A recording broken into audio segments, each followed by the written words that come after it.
Parce que il dit, sachez que le royaume de Dieu est proche. La basilia est proche. Mais avant le trône, le Seigneur va nous prendre vers lui. Alléluia. Alléluia. Que le nom du Seigneur soit béni. Je vais donner un autre point. Je vois le temps qui avance. Levons les yeux.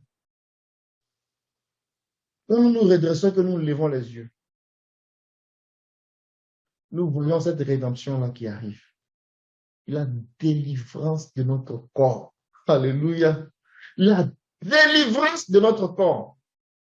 Ce n'est pas de nouvelles affaires. C'est la chose que l'Évangile a déjà pris en compte. Notre corps-là, ce tabernacle-là, la Bible dit qu'il sera transformé. Alléluia. La délivrance, pour que nous soyons comme il est. C'est ça que le Seigneur est de nous montrer. Et c'est vers ça qui nous conduit. Puis, lui là, concrètement, ça veut dire quoi? Le Seigneur nous prend vers lui. Le Seigneur nous prend vers lui, là, c'est pour nous préparer. J'ai donné l'image d'Israël. Il dit, je vous ai pris vers moi pour vous conduire en ce lieu-ci sur des ailes d'aigle. Pour vous préparer. Pourquoi? Ils allaient vers le trône. Ils avaient des batailles à livrer pour pouvoir s'installer. Ils devaient affronter des nations plus puissantes que eux. Donc, ils devaient être prêts. Souvenez-vous, quand ils ont quitté l'Égypte, ils avaient deux chemins. Le chemin des Philistins et le chemin du désert. Mais il était important pour Dieu de les emmener vers lui. Alléluia. On les préparait pour les équiper. Parce que la destinée, là, c'était le trône. Mais s'ils n'étaient pas prêts, là, ils allaient se décourager et le projet allait échouer. Mais comme notre Dieu est sage, il voit déjà les choses venir de loin. Et il les anticipe, il les intègre dans son plan. Il dit non, il n'est pas bien pour vous de passer par la voie rapide. Parce que vous n'aurez pas le temps d'apprendre les choses sur la montagne. Venez vers moi. Venez vers moi. Alléluia. Venez vers moi. Monte vers moi. Alléluia. Prenons Somme 91. Donnez un peu de contenu à cet aspect-là. Alléluia. Verset 1 à 2. Que le Seigneur bénisse sa parole. Celui qui demeure sous l'abri du Très-Haut repose à l'ombre du Tout-Puissant. Je dis à l'Éternel, mon refuge et ma forteresse, mon Dieu en qui je me confie. Alléluia. Celui qui demeure sous l'abri du Très-Haut repose à l'ombre du Tout-Puissant. Je dis à l'Éternel mon refuge et ma forteresse, mon Dieu en qui je me confie. Ah, mes amis, quand nous verrons ces choses, cette situation de trouble et d'angoisse, les choses iront de mal en pire. La raison, ce n'est pas parce que nous sommes fatalistes, parce qu'il faut qu'il y ait la confusion pour que le Seigneur vienne mettre de l'ordre. Aussi longtemps que tout va aller bien, les gens vont penser que c'est la science qui est maître. Ils vont penser que c'est la technologie qui a le dernier mot. Mais au moment où ils ne vont même pas s'y attendre. Ça va les surprendre comme le douleur de l'enfantement. C'est là que notre Seigneur va rentrer en action. Mais pendant ce temps, face à l'adversité, le Seigneur nous prend vers lui. Alléluia. Et il nous envoie dans son domaine secret. Dans le verset qu'on a lu, dans d'autres versions, on dit que celui qui demeure sous l'abri du Très-Haut, on dit celui qui demeure sous la protection, dans le lieu secret. Celui qui demeure dans le lieu secret, dans une vie de consécration. Celui qui demeure dans cette intimité avec Dieu, qui veut rentrer, qui veut comprendre les choses de Dieu, qui veut rentrer dans sa rédemption, qui est préoccupé par le travail que Dieu fait. Celui qui demeure en lui le Seigneur sera pour lui une ombre. Alléluia. L'ombre là, quand le soleil, l'ombre nous protège. Alléluia. Nous demeurons dans le Seigneur comme un abri, comme un tabernacle pour nous, comme une maison pour nous, comme une protection. Il devient pour nous une ombre. C'est automatique, c'est gratuit, c'est disponible. C'est à ce prix-là que nous sommes préservés. Souvenons-nous de l'église de Philadelphie. Il dit parce que tu as gardé ma parole de persévérance. Parce que tu es demeuré en moi dans le lieu secret. Parce que tu as saisi ces choses. Tu n'es pas compromise comme église. Tu les as gardées. Moi aussi, je te garderai. Moi aussi, là, je deviens une forteresse pour toi. Je deviens un protecteur pour toi. Je deviens un paraclet pour toi. Je deviens un défenseur pour toi. Nous ne sommes pas des enfants abandonnés. Nous ne sommes pas des enfants égarés et emportés par tout vent de doctrine. Non, nous avons un Père. Et le Seigneur est notre Père. Alléluia. Il dit, celui qui demeure dans le lieu secret, sous l'abri du Très-Haut. Celui qui demeure là-bas, il repose, vous voyez ce qu'on dit, il repose à l'ombre du Tout-Puissant. Ça va nous assurer le repos. Mais ça va nous assurer la paix et la tranquillité alors que le monde est agité.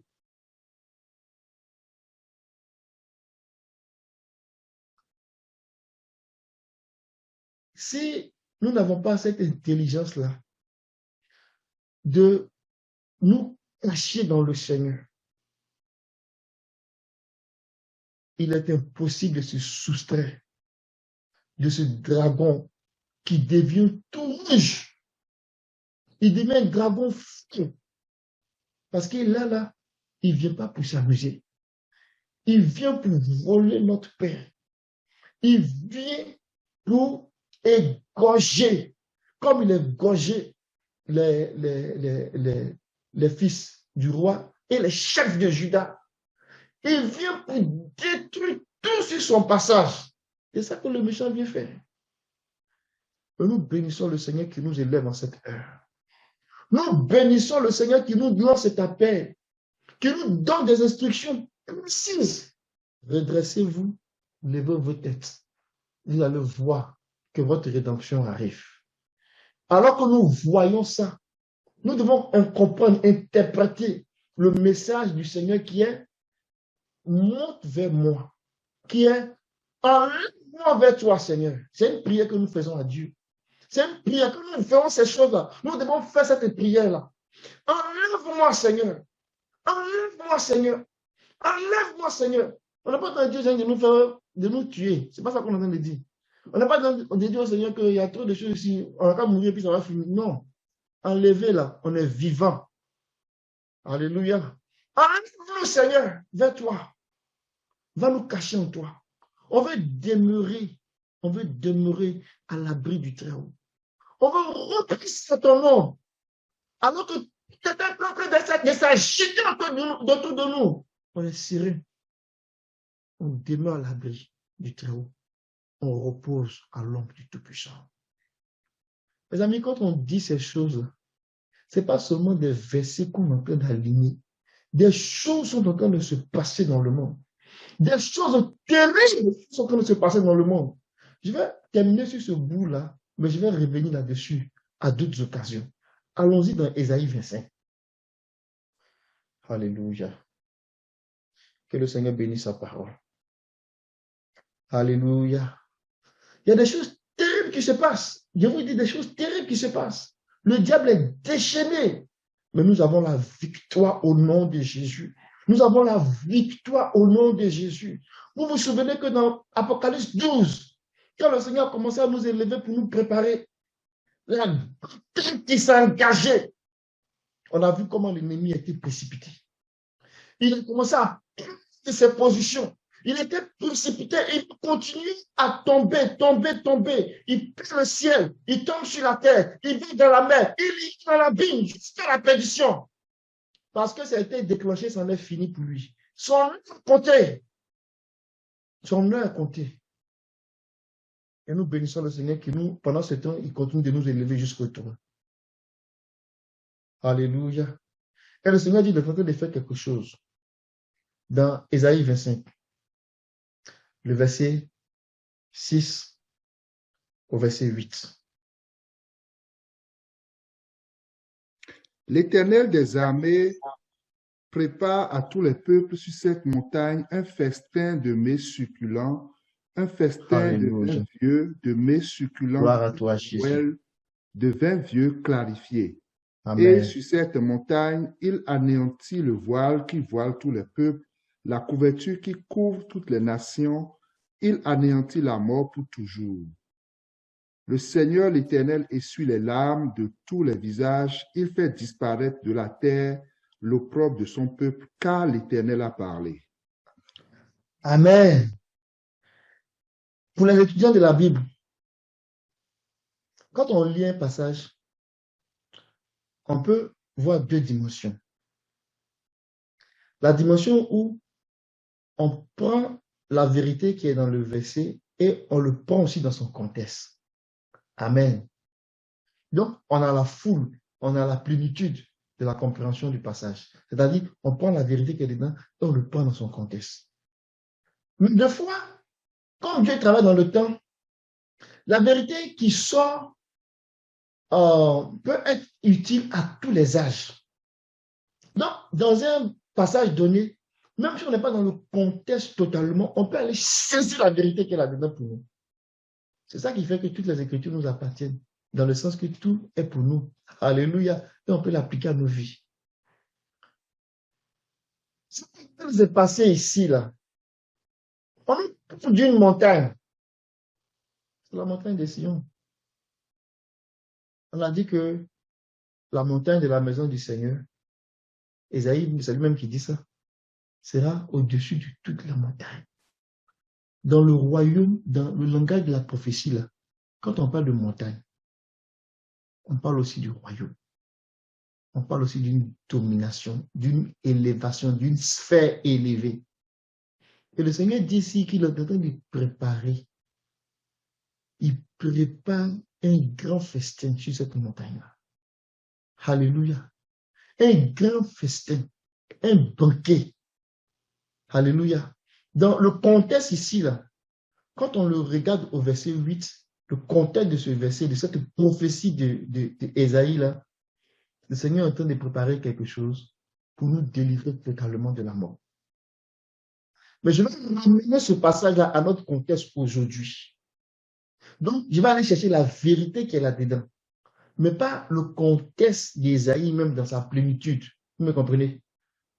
La vérité que Ésaïe est en train de dire ici, il dit que actuellement, si Sion, sur la montagne, pour ceux qui vont s'élever vers Dieu, qui vont monter, qui vont être élevés vers Dieu, le Seigneur est en train de préparer une nourriture qu'ils vont manger. Cette nourriture-là, il dit que c'est des mets succulents. Alléluia. Des mets succulents, là, c'est pour nous donner d'être en bon point, en fait. C'est comme l'huile.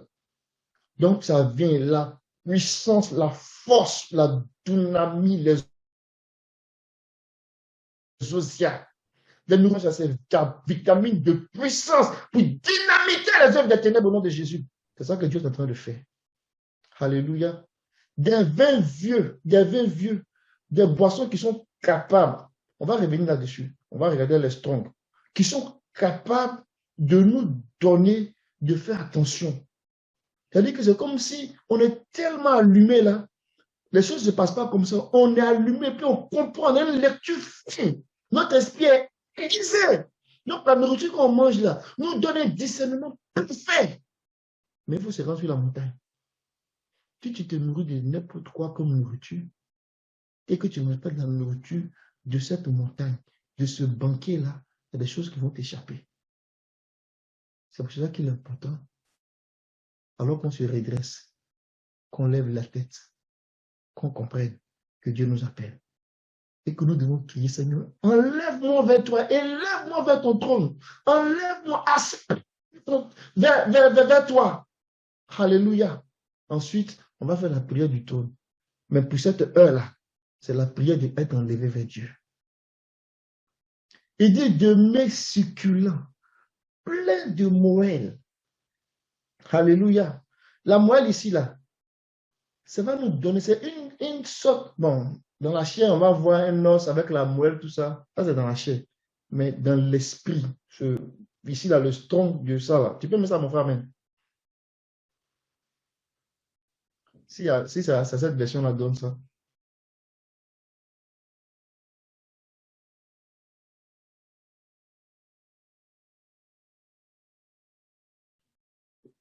Voilà. Regardez un peu. C'est essuyer, s'essuyer. Tu peux descendre un peu. On dit enlever une tâche en la recouvrant. Si tu prends la version ici, exterminer, effacer, s'éteindre, nettoyer. Amen. Donc, la moelle que nous sommes en train de manger là, pas moelle de os. Non, non, non. Dieu, c'est le mot qu'il utilise. Il utilise dans un langage très clair. C'est de quoi il parle. Il y a de nourriture là, qui est comme moelle. Quand tu vas manger ça là, ça va te nettoyer, épurer, nettoyer ta conscience des œuvres des ténèbres. Pourquoi? Revenons dans le verset. Regardez ce que Satan est en train de faire dans cette heure-là. Il n'est pas en train de s'amuser. Lui, il la lève. Il la lève. Et il fait quoi? On dit, au verset 7, on dit, le Seigneur sur cette montagne, il va anéantir le voile qui voile tous les peuples.